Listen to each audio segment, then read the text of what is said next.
personal, el magistrado, como le decimos, licenciado Eddie Olivares, un ex miembro titular de la Junta Central Electoral y quien ahora está, además de haciendo su trabajo como abogado, desempeñándose como vocero del expresidente constitucional, don Hipólito Mejía Domínguez. Don Eddie es un gran entrevistado, un gran conversador, y a él lo hemos invitado para en esta semana de Corpus hablar de lo divino y de lo humano, pero sobre todo de lo divino y lo humano en la política dominicana. De manera que les invito a esta conversación que de seguro será interesante.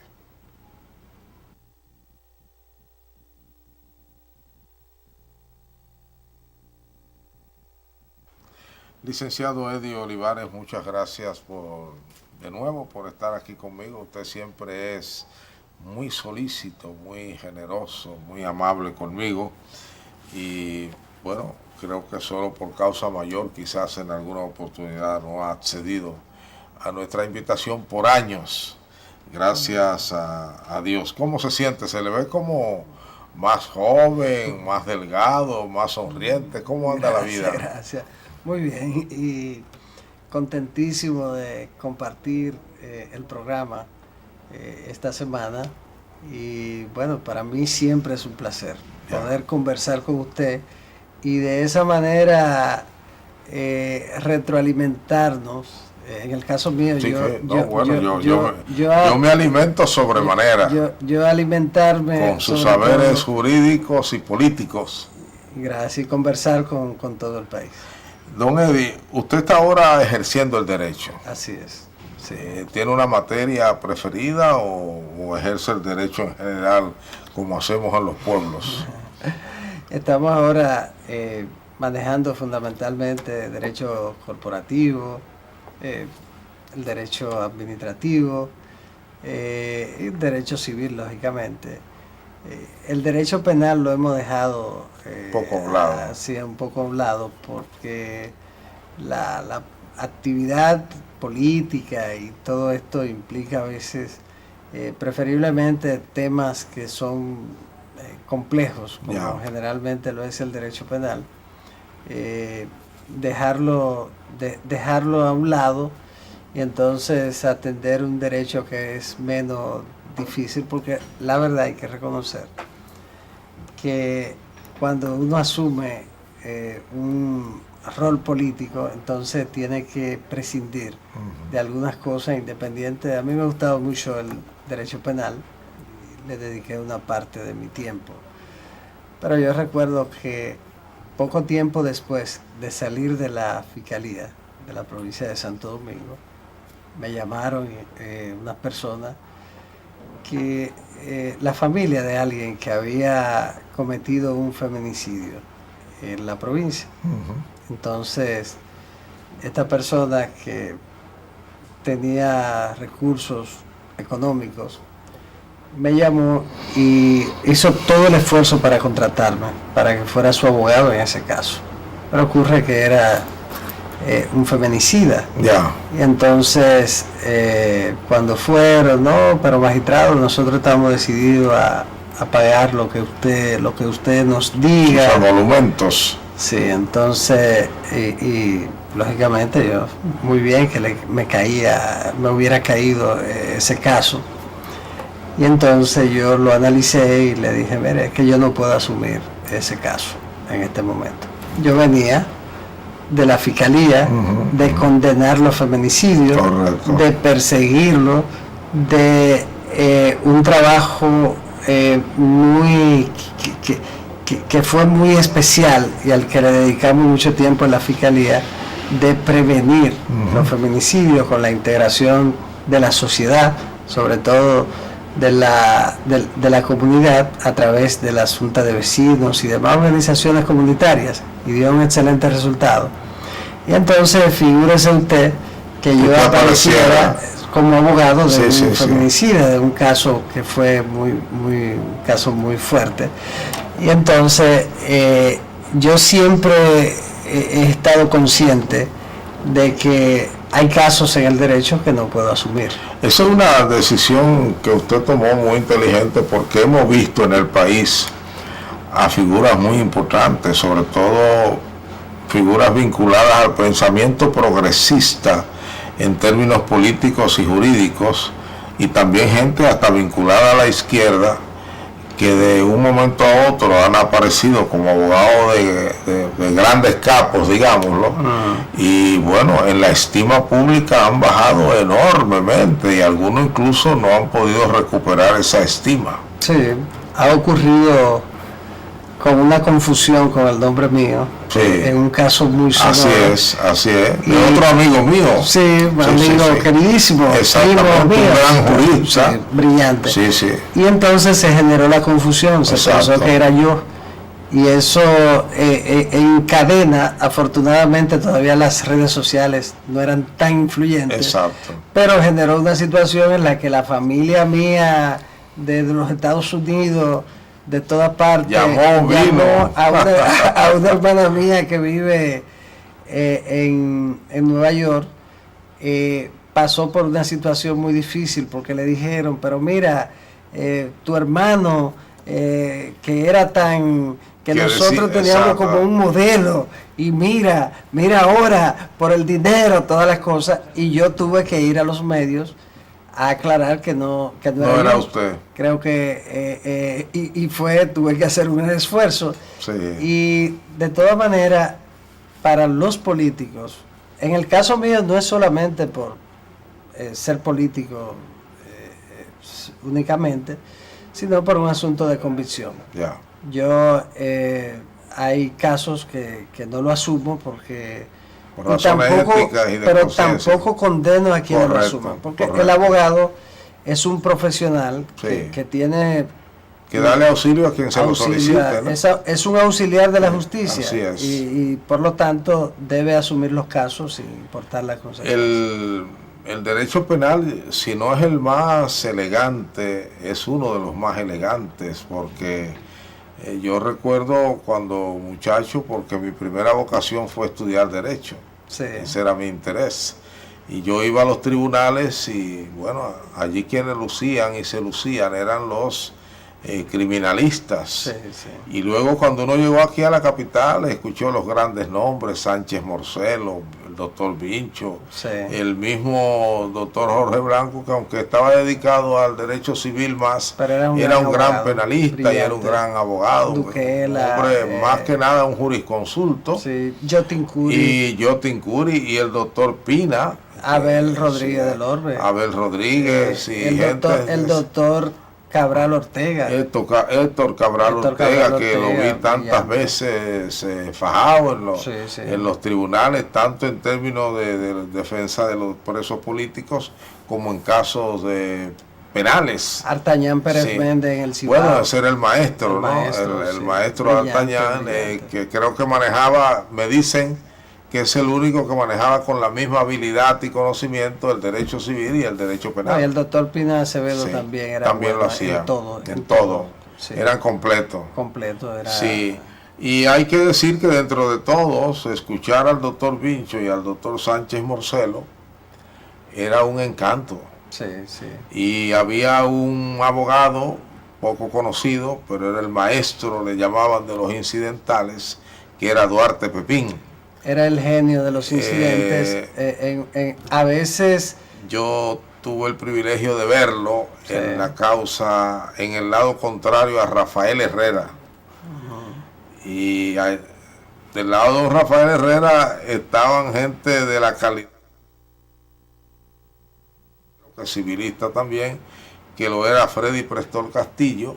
Brillante. Y abogado de esa dimensión. Con Freddy. Y este hombre solo a la batalla a todos juntos, sin duda. Y eso es lo que él fue grande, fue el procedimiento civil, los incidentes. Sí.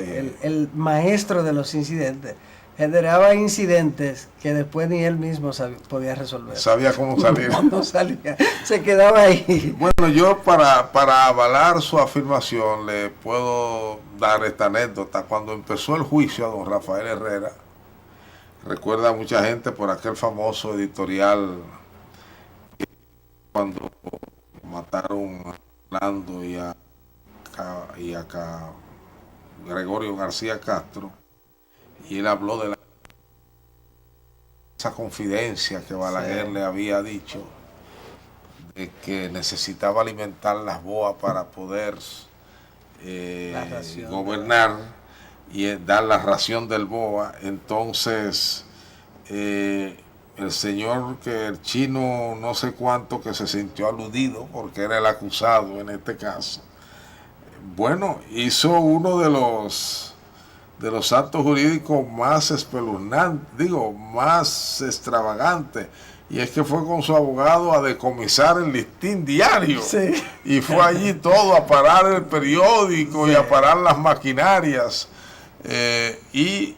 Las malas lenguas dicen que un embargo retentivo. Las malas lenguas dicen que Balaguer dejó aquello que corriera y se reía de lo que estaba ocurriendo y en lo que veía envuelto a su amigo Rafael Herrera. Bueno, el primer día de la causa, Duarte Pepín pide un previo al juez,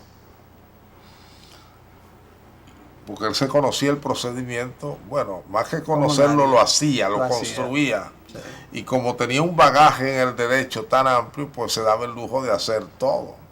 Y al mismo tiempo esto contrastaba con una figura que parecía salida de los cuentos de Anton Chekhov, un hombre pequeño, sí, era un personaje, así que se veía como desvalido, disminuido, incluso dicen que vivía solo y en su tiempo de ocio lo que hacía era escuchar música clásica, soltero, etcétera. Entonces dice: magistrado, yo voy a demostrar que la prensa dominicana siempre ha vivido en la ilegalidad.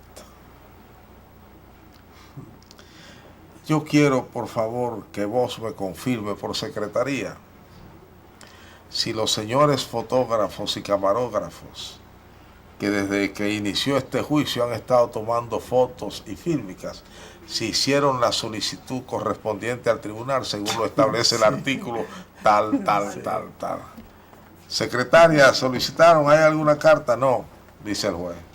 No, doctor Duarte Pepín.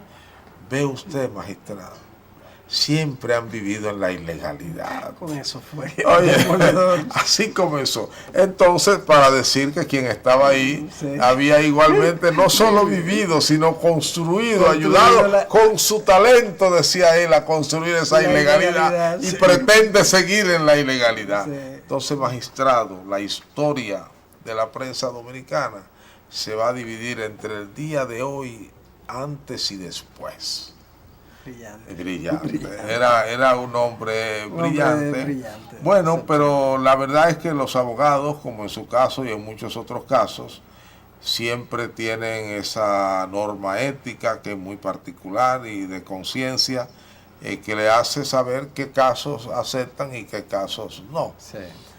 Uno tiene la impresión que hoy en día la brillantez del derecho se la disputan los constitucionalistas y los penalistas. ¿Es así? Sí, sí, es así. Siempre el derecho penal ha sido el derecho que motiva la ilusión de quien estudia la carrera. Sí. Retórica. Sí, la retórica. La elegancia. El discurso, todo eso. Entonces ese es el sueño del abogado. Sí. Y entra pensando en eso. Sin embargo, la base del derecho es el derecho civil. Yeah. La cumbre del derecho es el código civil.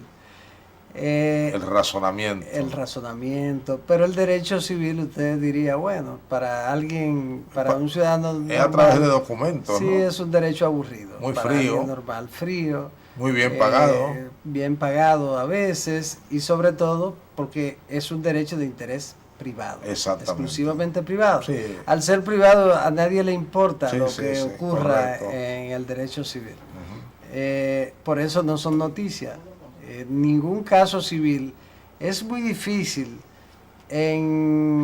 usted en todos los años que usted lleva como director de periódicos, probablemente se ha encontrado con 5 casos de derecho civil sonoros. Sí, exacto. 5 o 6 sí, casos. Sí, sí, Los algunos últimos... que han envuelto a grandes figuras. Sí, sí. Como el mismo caso del listín, cuando Claro. estaban peleando la propiedad. Sí. Pero hay un caso que a mí me llamó mucho la atención y yo lo descubrí como reportero judicial casi por casualidad. Ya había pasado. Y es el pleito jurídico que hubo alrededor de la fortuna del general Neyni Barcejas. Sí. Y yo recuerdo que yo empecé esa noticia, no sé en cuál de los diarios, la elaboré y la publiqué, diciendo, fulano de tal, el hombre que todos creen multimillonario, apenas tenía una fortuna de menos de $1.000.000. Sí. Según los papeles en los tribunales y la disputa que había habido entre parientes, ¿no? La disputa familiar. Pero, bueno, un caso así paradójico puede ser trascendente. Sí, porque es un tema de sucesión. Sí. Y la paradoja de usted decir, bueno, fulano de tal, que todo el mundo creía un multimillonario y aparecer como un hombre que no tenía nada. Sí, no hay el tema sucesoral. Exacto. Oscar de la Renta, por ejemplo, de lo que ocurrió con la herencia de su hijo. Sí.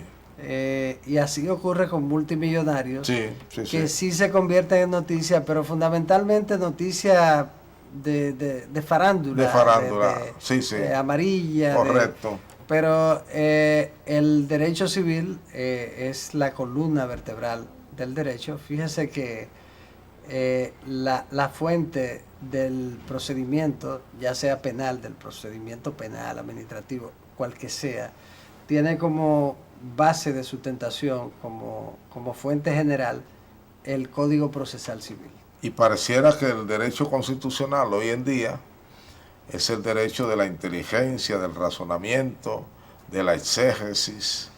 Porque ahora los estados se denominan estados constitucionales de derecho. Entonces, el neoconstitucionalismo, que se inició lógicamente en Europa, Alemania, donde tenía que empezar. Sí. Según Hegel, en la civilización. Así es. Entonces, luego América Latina tomó ese modelo y en lugar de la Constitución del 66, un folletito pequeñito, como un marco del derecho, se convierte entonces en un verdadero código. La Constitución se convierte ya en una norma que toca de manera directa los temas elementales del Estado y de la sociedad. Vamos a hacer un paréntesis comercial para regresar y volver por ese tema, porque quiero preguntarle algo a propósito de lo que estamos hablando sobre la diferencia entre los jueces norteamericanos y los jueces de otros lados.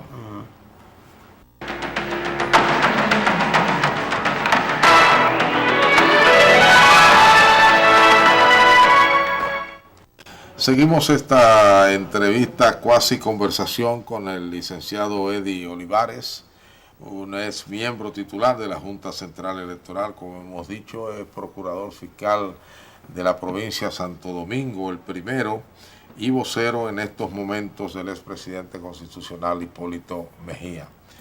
Usted estaba desarrollando el pensamiento de lo que ocurre entre Francia, Alemania, comienza en Europa, luego se traslada a América Latina, y yo le observaba fuera de cámara como que se superpone, rompiendo como una ley importante de la dialéctica, ¿no? Sí. De la dialéctica marxista, de que toda infraestructura corresponde a una determinada supraestructura. Claro. Y aquí no somos Europa, ni en civilidad ni en nada, pero entonces ahora nos hemos puesto los zapatos constitucionales de los europeos para pretender caminar.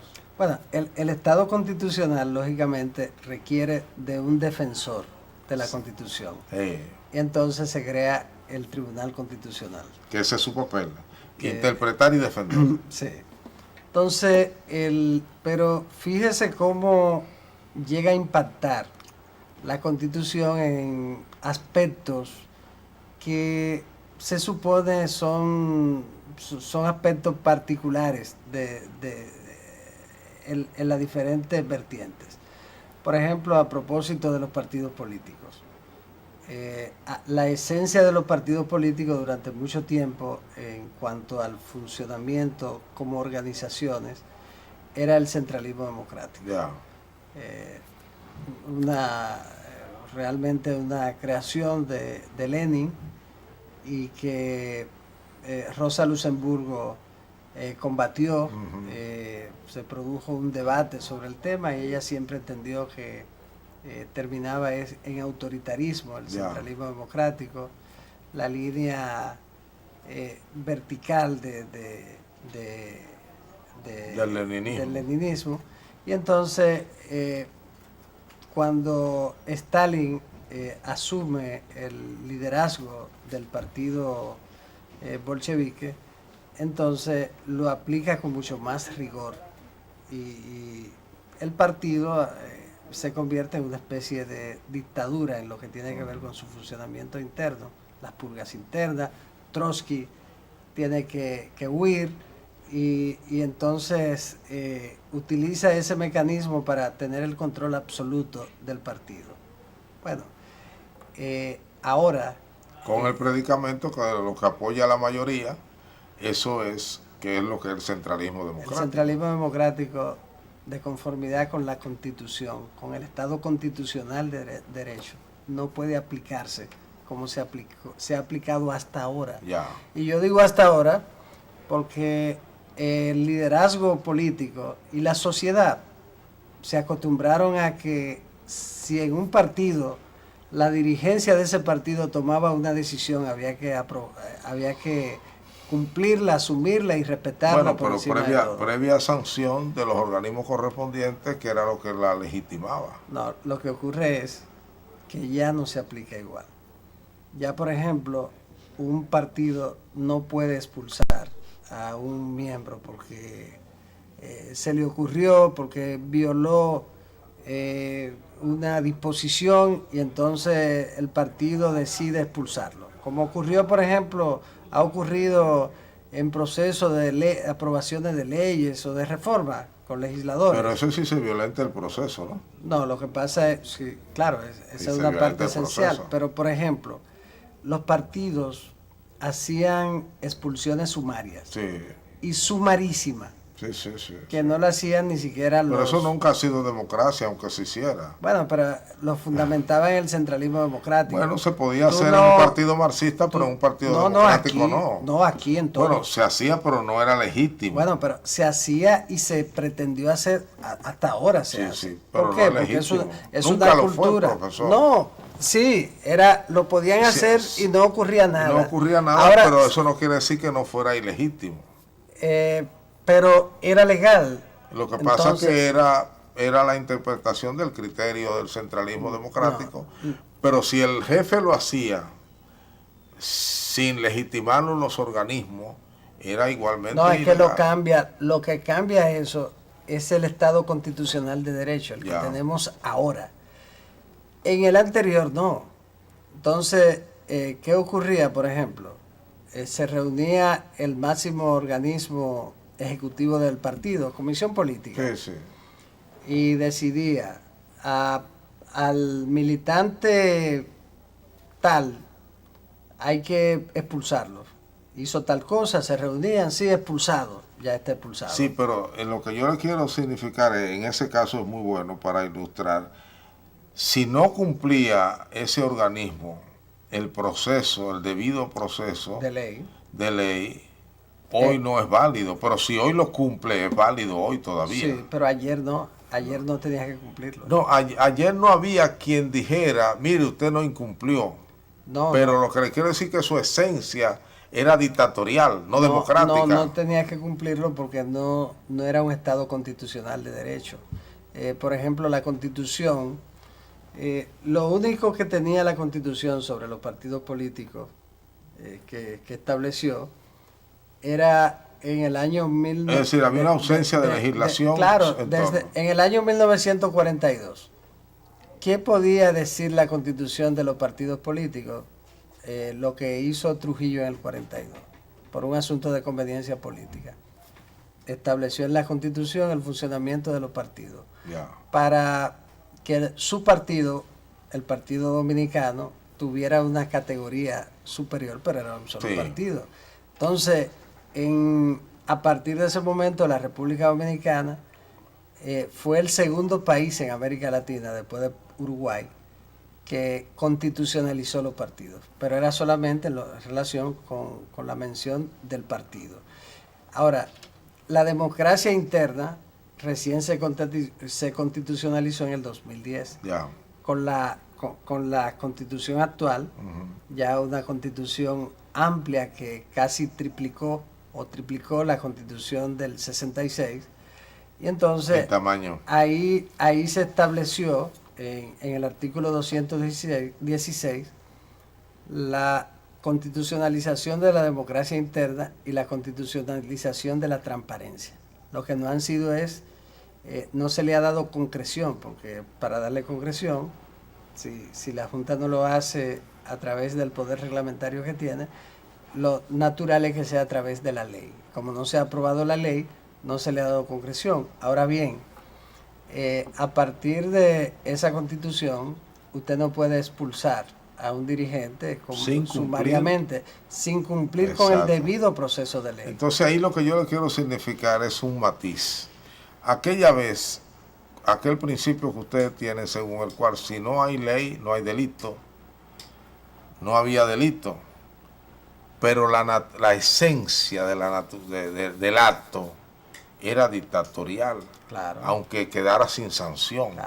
Entonces ahora es como si la Constitución, por lo que usted me explica, le obligase no solo a ser demócrata, probablemente hay políticos que la Constitución no puede obligarlo a ser demócrata porque esa no es su naturaleza, pero sí los obliga a cumplir el proceso. No, y la mayoría, porque todos llevan un Trujillito dentro. Pero le obliga a cumplir el proceso. No, es que tiene que cumplirlo, porque si no lo cumplen, entonces...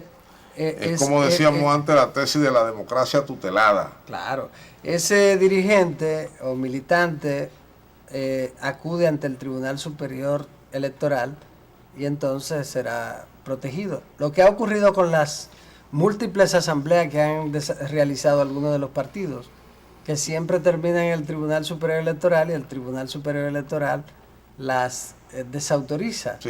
Entonces, en el caso de la disciplina partidaria, eso cambió. Poniendo solo un ejemplo en el caso de los partidos, que antes se entendían asociaciones, que no. Civiles. Ya esa privadas, quiero decir.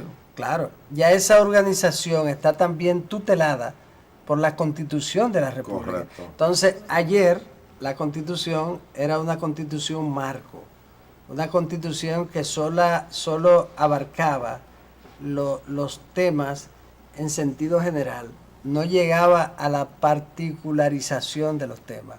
Entonces eso es lo que ha cambiado. Ahí quiero hacerle la pregunta sobre el juez que nosotros conocemos por estos caminos y probablemente en toda América Latina y en España, y el juez anglosajón, particularmente el norteamericano, que es el que uno más ha visto actuar. Yo siempre he tenido la impresión de que el juez norteamericano es como un juez cuyo poder es infinito. Tan infinito que uno lo ve como que él desborda la ley misma, en lo que dice, en los consejos que da, en las decisiones que toma, decisiones que además no están escritas en ningún sitio. Él puede decir a Eddie Olivares que pase 25 días en su casa y que no entre ni pernote en tal sitio durante ese tiempo, sin que ello esté escrito. Nosotros somos como más literalistas y si no aparece ahí no podemos poner esa sanción. Explíqueme eso. En el caso de nosotros es un derecho fundamentalmente positivo. En el caso de los Estados Unidos, es un derecho en el que una fuente fundamental es la consuetudinaria, la costumbre.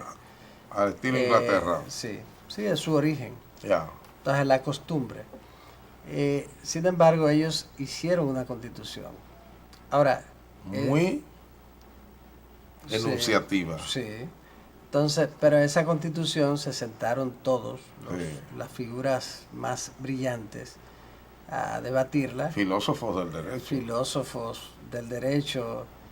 Y entonces, en un debate profundo sobre la constitución que querían, donde estaban mentes progresistas, otras esclavistas, muy conservadoras, y el tema de la esclavitud jugó un papel fundamental, igual que el tema de las armas. La historia de las armas en los Estados Unidos están fundamentadas en la primera constitución. Entonces, las primeras enmiendas. ¿Qué decidieron ellos? Decidieron nunca abolir la constitución, sino que le hacen enmiendas, van enmendándola y la van adaptando a las necesidades de la sociedad. Pero hay disposiciones de esas muy antiguas que permanecen, y para ellos permanecen para siempre. Pero ahí viene lo que hacen los estados, por ejemplo, que tienen, como usted sabe, justicia estatal, es que entonces ellos someten esos textos antiguos a una exégesis, a una interpretación. No, y ahí Entonces, usted ve que aquel texto inicial que enfocaba una determinada cosa cuando fue escrito, ahora es recontextualizado y le permite al juez, en base a ese texto, casi hacer una interpretación muy propia y por consiguiente una aplicación. Sí, y ocurrió, así es, ocurrió en el caso de los Estados Unidos, que decidieron ellos, y ahí hubo una decisión extraordinaria del propio sistema, y en el que los tres poderes realmente funcionaron como tal y como había sido concebido por Montesquieu, pesos y contrapesos. Entonces, el poder judicial es un verdadero contrapeso de los otros dos poderes. Exacto. Y ha sido clave. Y el Congreso un verdadero contrapeso al Poder Ejecutivo. Sí, así es. Entonces, pero en el caso del Poder Judicial, a propósito de lo que usted señalaba, tiene un rol estelar, porque el Poder Judicial, la Corte Suprema en este caso, es la intérprete de la Constitución. Así es. Pero además tomó una decisión histórica, que fue la que determinó el curso del funcionamiento del Poder Judicial, que es el que tiene que ver con el control concentrado de la constitucionalidad. Por eso usted ve que hay nada jueces, del difuso. No, entonces este juez hace una interpretación que nunca debe chocar con las interpretaciones fundamentales básicas, y entonces tiene el poder para hacer doctrina, para hacer jurisprudencia. Entonces, que es como si legislara, ¿no? Claro que sí, es un legislador. Exacto. Entonces se habla del legislador judicial. Entonces, esos son aspectos nodales, que son los que explican ese poder que se percibe en el juez. Que era el temor político que había aquí cuando el doctor Peña Gómez propuso el Tribunal Constitucional, porque se hablaba de que entonces sería el gobierno de los jueces, como Bueno, lo es en Estados Unidos. Sí, es un debate. Sí, un debate. sí, sí. El caso de, pero eso se argumentó en mucho en sí, ese momento, en pero los jueces dominicanos todavía dependen mucho del poder político. Lo que pasa es que para el poder político, para el liderazgo político, constituía una verdadera amenaza, porque fíjese el último ejemplo de los Estados Unidos de la incursión de la judicialización de un proceso electoral fueron las elecciones del año 2000, en la que todo parece indicar que la ganó Al Gore, sí. Y sin embargo, por el fraude que se hizo en la Florida, Jeb Bush, el hermano de George Bush, al final, a favor de Bush, de su hermano, entonces terminó ganando George Bush. Sin embargo, eso estuvo precedido de dos juicios fundamentales. Uno en la Florida, en el estado de la Florida, y otro en la Corte Suprema de Justicia. Finalmente, cuando la Corte Suprema de Justicia se pronunció en relación con los votos populares y los votos delegados, entonces Al Gore, que estaba apoyado por la intelectualidad norteamericana, incluyendo los mejores abogados de los Estados Unidos, recuerde aquel discurso que hizo en el que señaló que la Corte Suprema había hablado, y con ella había hablado los Estados Unidos, y que él iba a respetar la decisión que había tomado. Así funciona la democracia. Entonces, pero fue un hecho preocupante para los Estados Unidos, porque el Poder Judicial penetró en un espacio que había respetado siempre. Sin embargo, las circunstancias obligaron a que la Corte Suprema... Alguien tenía que ser el árbitro. ¿Y cuál fue la votación? Porque ahí juega un papel importantísimo el tema ideológico. No ideológico... en términos doctrinarios. No ideológico en lo que tiene que ver doctrina con el jurídica. Derecho. No. Ahí entonces toca, a propósito de lo que usted señalaba, la parte humana, y entonces ese juez tiene también una simpatía por un partido. Sí. Entonces, la Corte Suprema estaba integrada por 5 jueces conservadores que fueron designados, lógicamente, en gobiernos del Partido Republicano, por presidentes republicanos, y el Partido Demócrata contaba ahí con 4 jueces en la Corte Suprema, y al final terminó 5-4 a favor del candidato republicano. Vamos a un segmento para venir a la última parte de este espacio.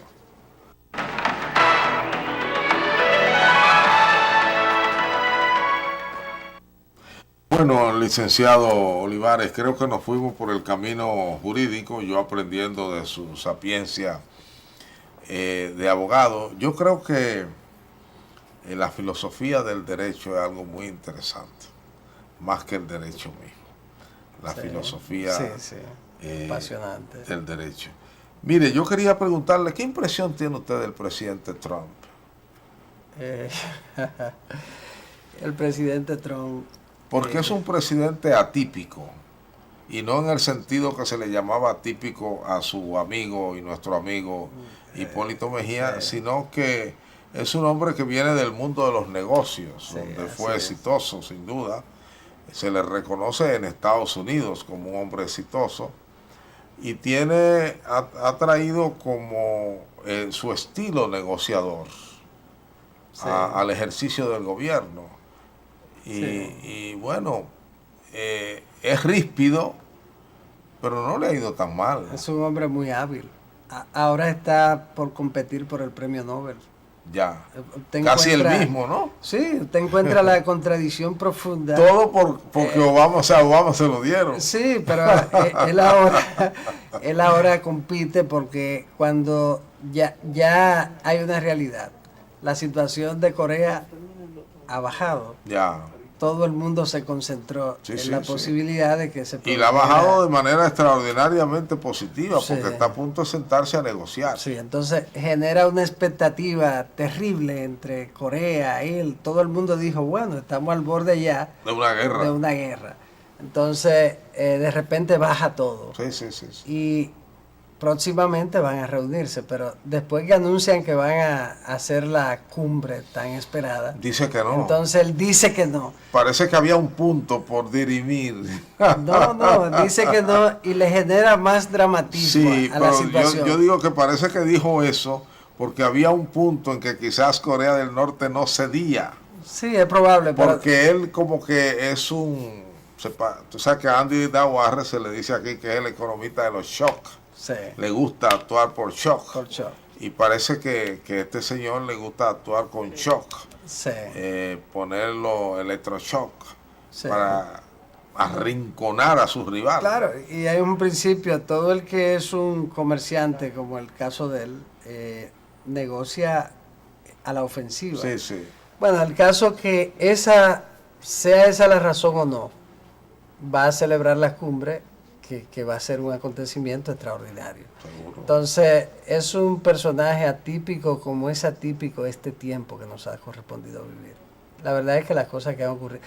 Donald Trump es un reflejo de otro mundo político, Sí, sí, sí. de un cambio de paradigma. Sí. Era inimaginable en cualquier otra época de la historia. Y también expresa el pensamiento de una generación de norteamericanos que ya pasó. Sí, Esa generación ya pasó. Porque Donald Trump reclama mucho ir a los viejos valores norteamericanos. claro. Y la decadencia de las ideologías. Usted dice, bueno, los republicanos como conservadores tienen una visión de la sociedad y del Estado y la defienden como tal. Pero Donald Trump había pasado cerca, había estado relacionado con el Partido Demócrata. Pero Sí, cómo no. termina siendo Sí, un sí, candidato, un candidato sui generis Por eso fue muy amigo de Hillary de Clinton. Hillary. Pero termina siendo entonces un candidato sui generis del Partido Republicano. Por supuesto, ese transfugismo no es extraño en Estados Unidos. No, pero al final de cuentas, él no tiene ningún tipo de ideología ni Sí, pensamiento. cómo no. Si algo tiene él es ideología, profesor. No, tiene una Es una ideología. ideología clarísima. Por ejemplo, el mudarse a Jerusalén, su embajada, eso es un acto de una ideología clara en torno a ese conflicto, una posición que además responde al sector más tradicional de Estados Unidos. Pero al final no es una ideología. Él no lo hace por razones ideológicas. Bueno. Él lo hace por un asunto de... Es una acción política, de gobierno. Yo nunca he creído en el fin de las ideologías. Yo creo que todos seguimos actuando movidos por ideologías. Lo que creo es que hemos sido más flexibles Sí. con los valores de las distintas ideologías y ya no nos centramos solo en los valores de mi ideología. Es cierto. A Pero, mí me parece que pero la cosa anda por hay ahí. personas que tienen una ideología comercial. Pero fíjense que todo el comportamiento de Donald Trump podemos enmarcarlo en una escuela ideológica que responde a esa añoranza de cuando Estados Unidos era de verdad el gran imperio. Bueno, como siempre, igual que ocurrió en Alemania, en la Alemania Sí, pre-Hitler, ¿cuál era el sueño de los alemanes? Retornar a su grandeza. ¿Cuál es el sueño de cualquier nación que ha sido grande? Volver a ser grande. El de la que no ha sido grande, tratar de ser grande. Entonces, sobre esa base, eso electoralmente fue bien aprovechado por Trump, en una era en lo cual que... habla de su inteligencia. Sí, pero esa es la tendencia en toda Europa y en las grandes naciones. Yo pienso que Donald Trump será un acontecimiento de la historia que probablemente será superado en los próximos años. Licenciado Eddie Olivares es miembro titular de la Junta Central Electoral y vocero del expresidente Hipólito Mejía. Creo que hemos tenido un buen programa, un programa de diletantes. Sí, sí. Y qué bueno, a veces hay que salirse de la dureza de la cotidianidad. Sí. Y también de una cotidianidad que con mucha frecuencia resulta árida. Sí. Le agradezco sobremanera su tiempo y sus opiniones tan valiosas sobre los temas que hemos tocado. A ustedes, gracias por igual. Nos vemos en el próximo programa.